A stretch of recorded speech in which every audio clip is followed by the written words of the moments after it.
ओम नमः शिवाय। यमराज ने बताया मनुष्य को मौत नहीं मारती, यह 6 अवगुण मारते हैं। एक समय की बात है, भगवान श्री राम अपनी राजसभा में बैठे हुए थे।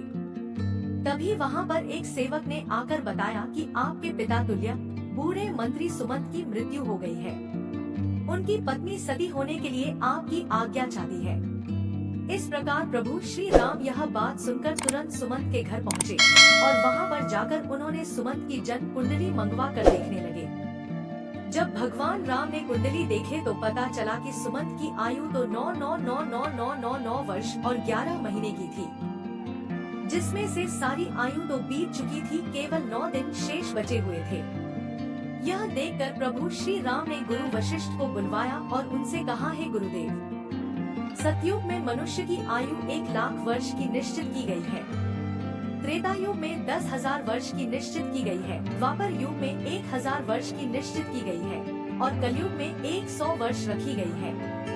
फिर भी यमराज ने मेरे राज्य में मेरा अपमान करके इस नियम का उल्लंघन किया है। मेरे मंत्री की आयु अभी पूरी नहीं हुई है, पूरी होने में अभी 9 दिन बाकी है, तो उन्हें यमराज यहाँ से क्यों ले गए? मैं भी यमराज को बांध कर ले आऊंगा और सुमंत को जीवित करवाऊंगा। इतना कहकर प्रभु श्री राम गरुड़ पर बैठकर यमराज की नगरी चल दिए। तब रास्ते में उन्होंने पासों में बंधे हुए सुमंत को देखा, जिन्हें यमदूत ले जा रहे थे। देखते ही प्रभु श्री राम ने यमदूतों को मारकर सुमंत को यमदूतों के हाथों से छुड़ा लिया। यह देखकर यमदूत ने विनम्र पूर्वक कहा, हे राजा राम, हमने आपका क्या बिगाड़ा है जिसके लिए आपने हमें ऐसा दंड दिया? प्रभु श्री राम कहने लगे, यमदूतों, अभी इनके जीवन के 9 दिन बाकी है, तो तुम इन्हें पहले ही क्यों ले जा रहे हो? जब इनके दिन पूरे हो जाएंगे तब आकर तुम इन्हें ले जाना, तब मैं कुछ नहीं कहूँगा। इस प्रकार प्रभु श्री राम की बात सुनकर यमदूत कहने लगे कि हे राजा राम, इनका जन्म अजीब तरह से हुआ था।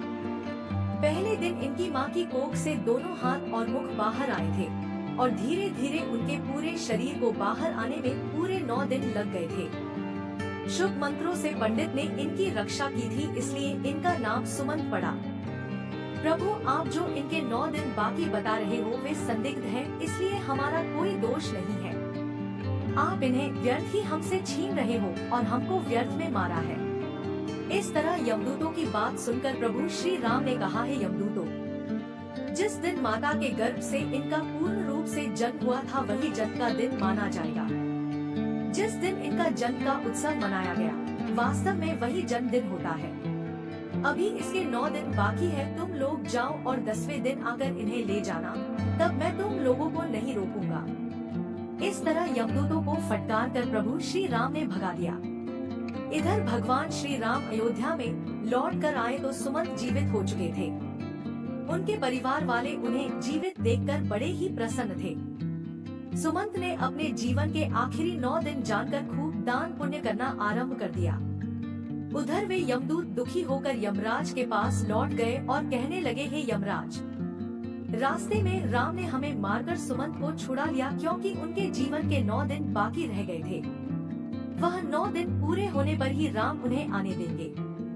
इस प्रकार यमदूतों के मुख से उनकी पराजय की बात सुनकर यमराज क्रोध से लाल पीले हो गए और उन्होंने भगवान राम पर आक्रमण करने के लिए इंद्रदेव, अग्निदेव, वायुदेव और जिस जिस देवता से भी सहायता मांगी, सबने एक ही बात कही, यमराज, क्या तुम पागल तो नहीं हो गए हो जो विष्णु भगवान के साथ युद्ध करना चाहते हो? चुपचाप यहाँ से अपनी यमपुरी लौट जाओ। प्रभु श्री राम का तुम क्या कर लोगे?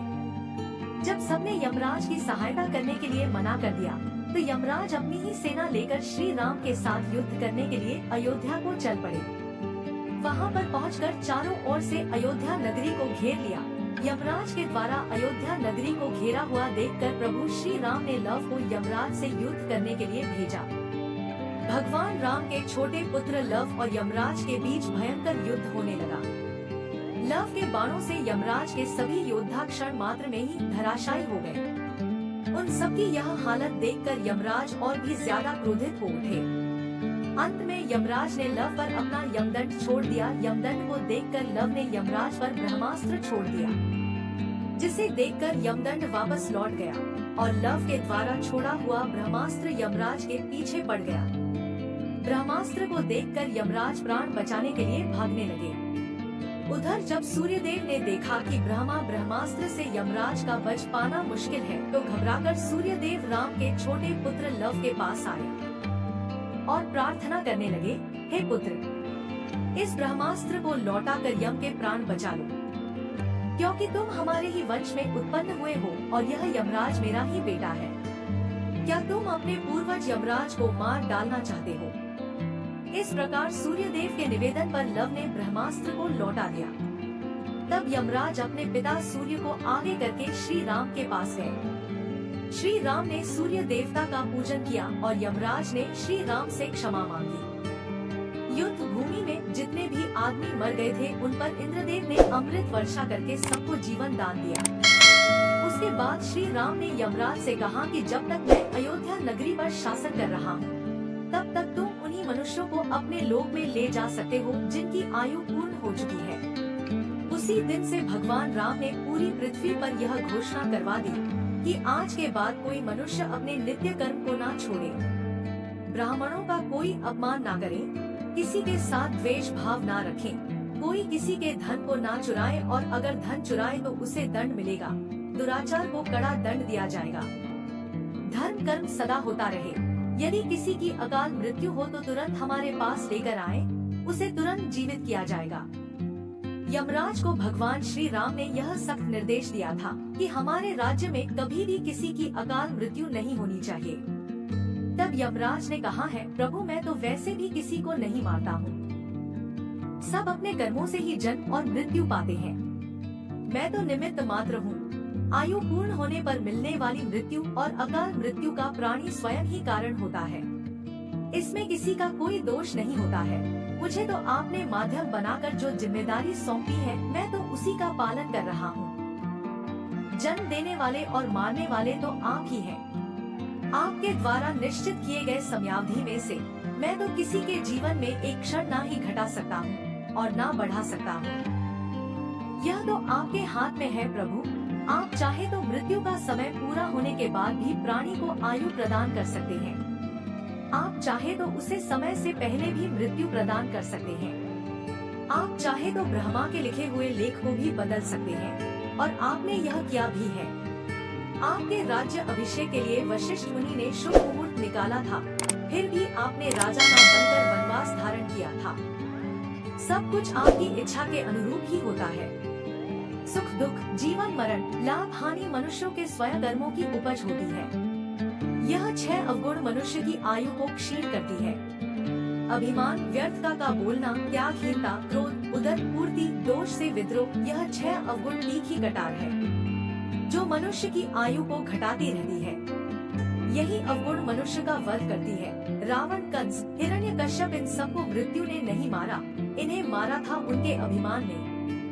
शिशुपाल, दुर्योधन, शकुनी, कर्ण को मृत्यु ने नहीं मारा, इन्हें मारा था इनके बड़बोलेपन ने, जो दोषों को नहीं त्यागते उनमें लिप्त बना रहता है। उसे उसके दोष ही मृत्यु के समीप पहुंचा देते हैं।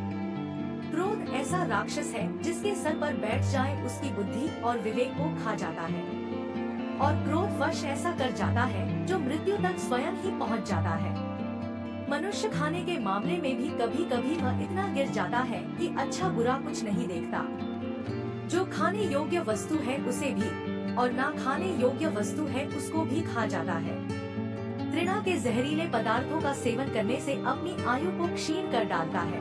इसमें मृत्यु का क्या दोष है? दोस्त के साथ जो बुरा बर्ताव करता है, उसे धोखा देता है, उसे अपमानित करता है, वह भी मौत से नहीं अपने ओछे कर्मों से मरता है। प्रभु श्री राम को प्रणाम करके यमराज अपनी यमपुरी लौट गए। वीडियो अगर पसंद आया हो तो वीडियो को लाइक और हमारे चैनल हमारा सनातन धर्म को सब्सक्राइब करें और अपने दोस्तों के साथ शेयर करें।